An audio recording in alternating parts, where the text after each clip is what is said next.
ቆይ ለምንድን ነው ራስሽን ከሰው በታች እንደሆንሽ አድርገሽ የምታስቢው? አንቺ እኮ ከሰው በላይ ነሽ።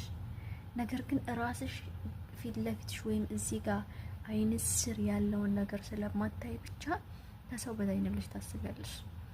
ፊትሽን፣ ጸጉርሽንም፣ ጥፍርሽንም ሁሉን ሰውነትሽን በጣም ቤትሽ ባለው ነገር ፒውር ማድረግ ትችያለሽ። ግን አይንሽ ስር ያለው አልታየሽም፣ ሩቁ ያለው ነው የታየሽ። በእጅ ያዙት ወርቅ እንደ ነሐስ ይቆጠራል ይባላል። ወርቅና ነሐስ በአንድ ሚዛን እንደማይመዘኑ ሁሉ አንቺ ደግሞ ከወርቅ በላይ ነሽ። ስለዚህ እሱን ለማድረግ እቤትሽ ያለውን ብቻ በመጠቀም ራስሽን ፒውር አድርጊ።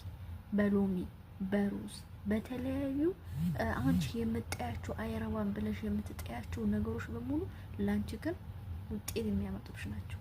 ነቃቤ አተኝ ራስሽን ጊዜ ስጭ፣ ቦታ ስጭ።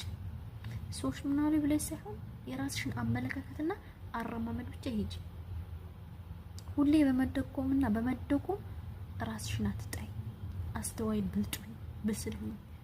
የአረብ ሀገር መዳም ቅመም ልጅ እየተባልሽ በክፉ መነሳት የለብሽ። ለራስሽ ያለሽው ራስሽ ነሽ። ማንም አይቆልምሽም ከጎንሽ። እጅሽን ሰብሰብ አድርገሽ የሚሆንሽን ምራጭ። አስተዋይ ብልጥ ሁኚ። ወርቆችንና ብሮችን ሰብስቢ። አሉባልታዎችን አታዳምጪ። ጣያቸው እዚህ ጋር ስሚ፣ በዚህ ጋር አውጫቸው። መቻቸው